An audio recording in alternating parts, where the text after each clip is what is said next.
Now that we've defined the only way that a person can identify who the messenger of God is, and that is through the will and through knowledge and through the calling to the supremacy of God, which is the law of knowing, the proof of God.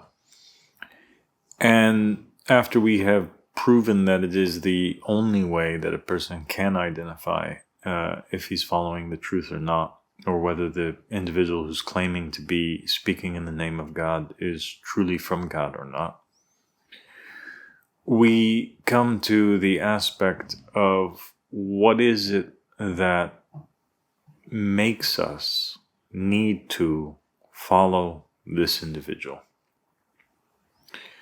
And what special traits does God give this individual? And to ensure that we are on the safe path or the true path. And that brings us to the topic of infallibility and the understanding of the correct understanding of what is infallibility.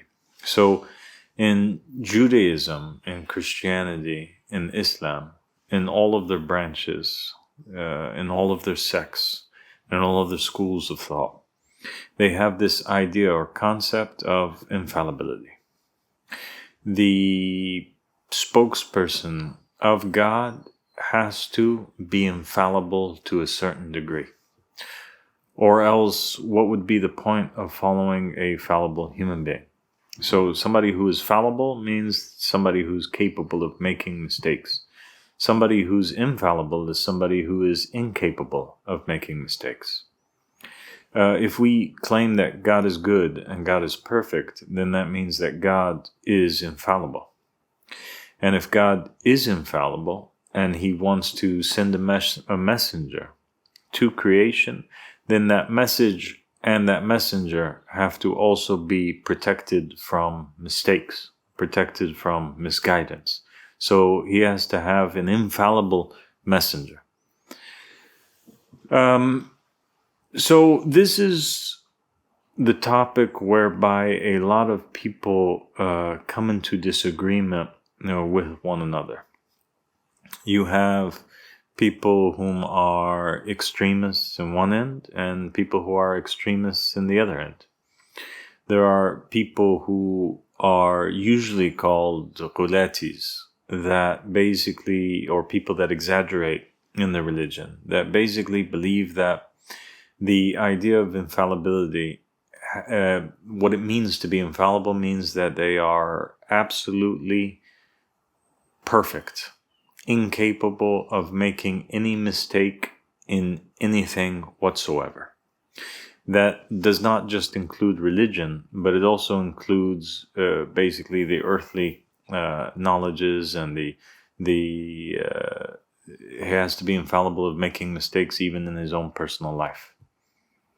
So everything that this individual does, from the A to the Z, from the moment that they were born until the moment that they die, has to be 100% perfect. If it's not 100% perfect, then this person, according to the exaggerators or the people that hold this belief, cannot be a proof of God.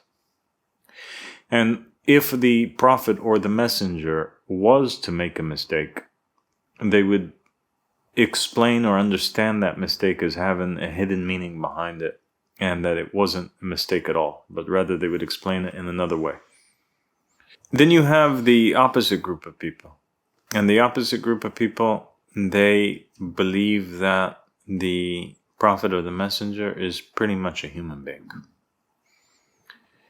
And there's almost no difference between him. There actually is no difference in their belief between him and any other human being. And in fact, the messenger is capable of making mistakes. And there are examples of people who hold this belief, whom have lived in the ages of the prophets and the messengers. They are the individuals whom, for example, when the Prophet Muhammad ﷺ would be splitting up the war booty amongst the believers, you would have one of these individuals who is in the congregation of Muhammad, who claims belief in Muhammad. He would walk over and he would tell him, how are you dividing the war booty? You need to be fair. And so he would publicly correct the Prophet, because in his belief, the Prophet is clearly making a mistake, and he's capable of making a mistake to the point of being unjust or unfair. The correct understanding of infallibility is the one which Ahmed al-Hassan alayhi salam had come with and had explained very clearly. And that is that there are two types of infallibility. There's earned infallibility, and there is inherent infallibility. Earned infallibility means that the individual is born, he is imperfect, he is capable of making mistakes like every other human being, he is ignorant, and through his sincerity, through his good deeds, through his active pursuit of God, he reaches a stage of enlightenment and closeness to God that he becomes incapable of making mistakes. And we're going to explain what types of mistakes are that.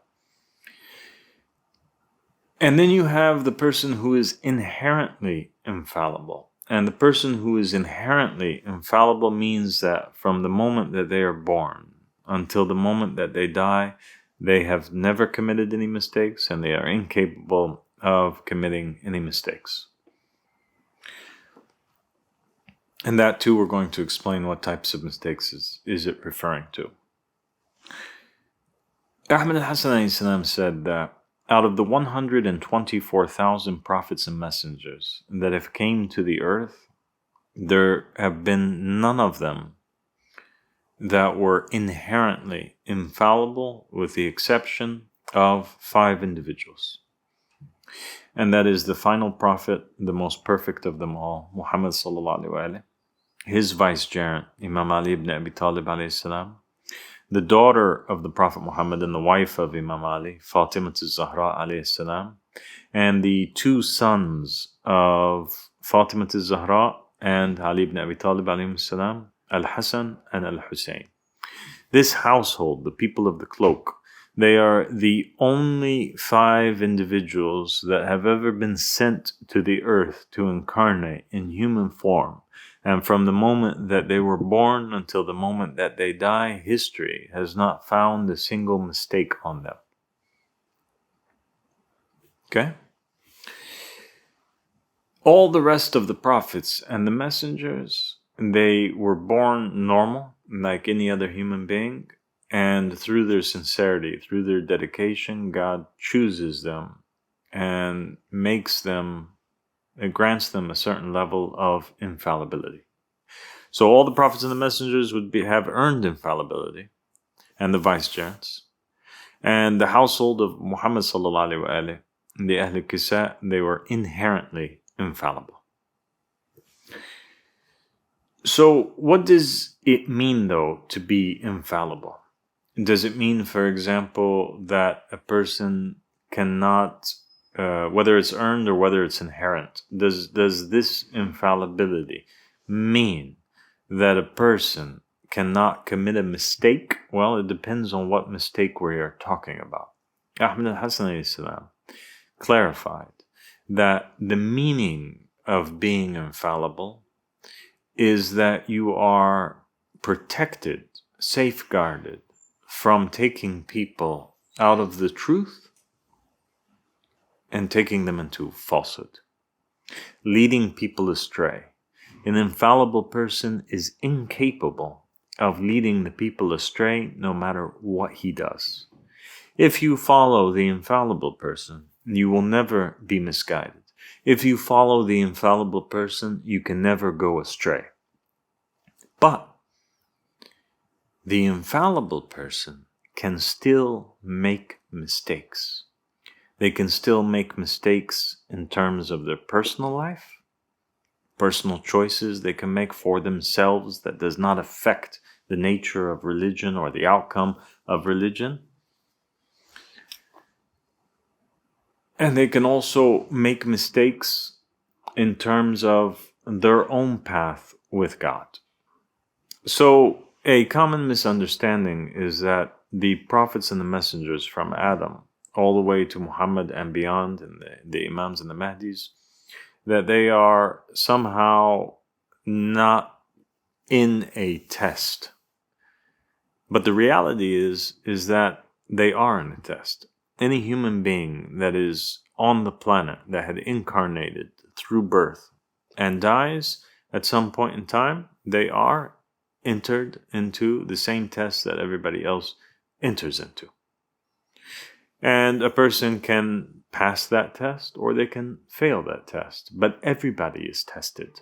And the proof for that fact is the fact that Adam, even though he was chosen by God and appointed by God, even though he had already been sent forward as a messenger, and it was made a divine obligation that all of the angels prostrate to him and obey him. And even though he knew the names of all things, and even though he called towards the supremacy of God, Adam disobeyed God. Adam was not exempt from the retribution of God. Adam was kicked out of the paradise, and a public statement was made by God that Adam and Iblis have now been disobedient. Outside of the paradise, they must go. So some people might say, okay, well, how do I know then that the messenger is not going to mislead me if at the same time they're capable of making mistakes or disobeying God? They are capable of making mistakes. They are capable of disobeying God. If they weren't capable of disobeying God, then they would be forced into faith, forced into belief, and therefore they wouldn't deserve the rank that they are in. It would be unfair that they would be chosen as prophets and messengers by God if they didn't have that free choice and that ability to make the same mistakes as you and I. Right? So the thing about it is that God, if the prophet and messenger makes that mistake, has to publicly point it out, or has to switch or take away the station, the office from that prophet or messenger, and make it clear to the rest of the people that so-and-so has went astray. Don't follow that individual. Or trade or switch the prophet and the messenger. And we'll talk about prophets and messengers that had failed at a later date, and what does it mean for a prophet or messenger to fail or to be switched. But let us go back now to the point of infallibility. So another prophet that was infallible, and that also disobeyed God and received a punishment for that, was Jonah. Jonah disobeyed God.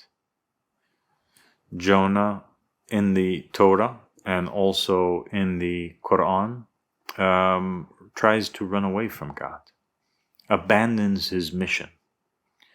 And because of that, God punishes him by being swallowed by a whale.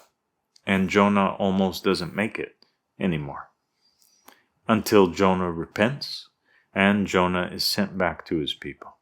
So there you have another example of a prophet who had earned infallibility. His nature at birth was not infallible. And that nature showed up later on because he disobeyed God. He had doubt. He ran away. But because his act of running away did not lead other people astray, it was only an act that pertained to him. He only led his own self astray. He did wrong against his own self. He didn't lose his rank of infallibility because to the people, he was still infallible. So a prophet and messenger can make a mistake if it pertains to them, but they cannot mislead the other people. A person who misleads other people cannot be infallible.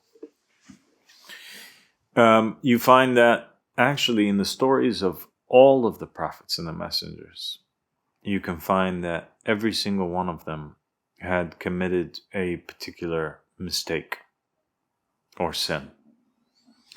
You have in the story of Noah is told by God to get on the ark and to, prepare for takeoff. And Noah questions God. He stops him. He says, God, but what about my son? And God chastises Noah. He says to him, do not ask about that which you have no knowledge, lest you be from the ignorant ones. So God's upset. He's comparing Noah to the ignorant ones. He's saying, don't be like that. What you're doing is ignorance. Don't question me. I'm God. So Noah's faith at that moment was a little bit weak. He considered that God had promised to him that his family would be saved. And now God's breaking his promise. So he needs to bring it to God's attention. This is a shortcoming, a mistake on Noah's behalf. His faith is not at the level that it should be. But it's not a mistake that caused the other people that were with him, the believers with him in the ark, to fall astray. Nobody apostated, nobody abandoned religion. Nobody got misguided because Adam ate from the tree. Nobody got misguided because Jonah wanted to run away. Nobody got misguided when Noah questioned God. You have Moses admitting in the Quran that he committed a mistake in terms of killing the Egyptian. He asks for God's forgiveness in this. You have other prophets and messengers who have done the same or admitted the same. So, what does it mean then that a prophet or a messenger have doubt? Is that even possible? Well, there's a very interesting verse in the Holy Quran, and it says that until the messengers lose hope and think that they are belied.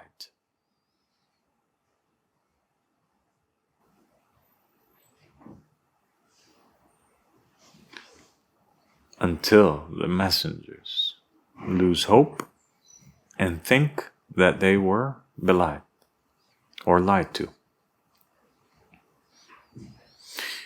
Abu Ja'far a.s. was asked about the meaning of this verse, in which he said, in the hadith from the Ahlul a.s., that the messengers that this verse is referring to had doubt that the shaitans had took the image of angels and deceived them. Now, isn't that incredible?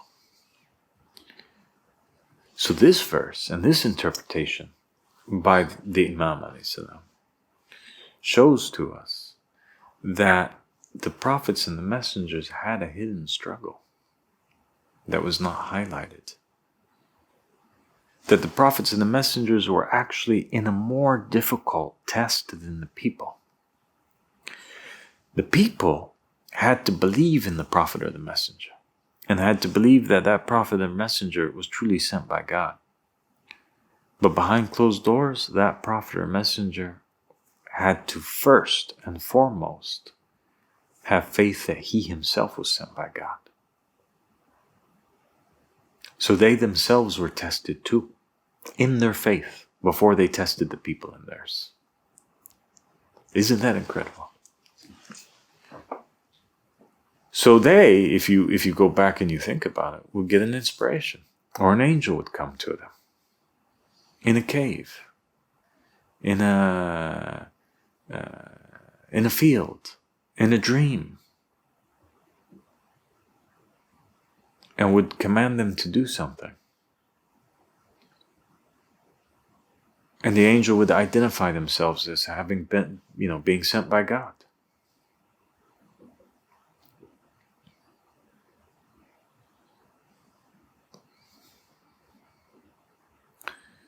And the messenger would have to accept that. Accept the proof that the angel presented as having been sent by God. And sometimes they would fall into doubt, just like normal human beings do. Sometimes they would have struggles. Sometimes the promises of the angels or of God would be delayed to them, just as it was delayed to the people. And their heart would become tight. Their chest would become tight.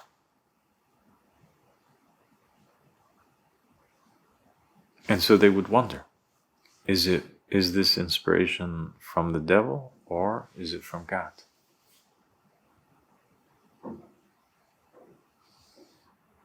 Another verse from the Quran is speaking to Muhammad and it outright says,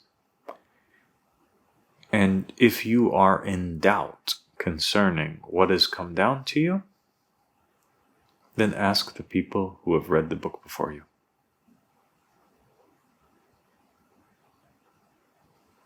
And the interpretations from the scholars concerning this verse is that the verse came down on the Prophet Muhammad sallallahu alaihi wasallam, commanding him that if he had doubt that his name was mentioned in the Torah before him, prophesied by Moses that he would come, if he had doubt about that revelation, then he can ask one of his companions who was a Jew who had converted to Islam and who knew the Torah.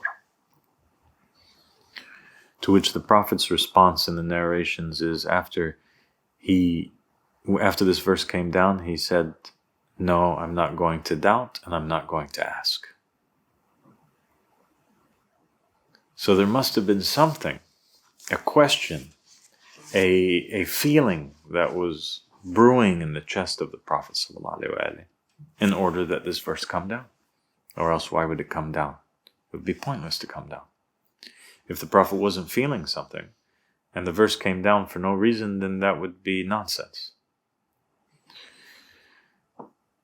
But the Prophet Muhammad ﷺ, the difference between him and the rest is that it would stop, it would begin and end at a feeling. As to where maybe one of the other prophets or messengers, he would act upon that feeling like Jonah, and he would run away. So that's the difference between Yunus and between Muhammad, between earned infallibility and inherent infallibility.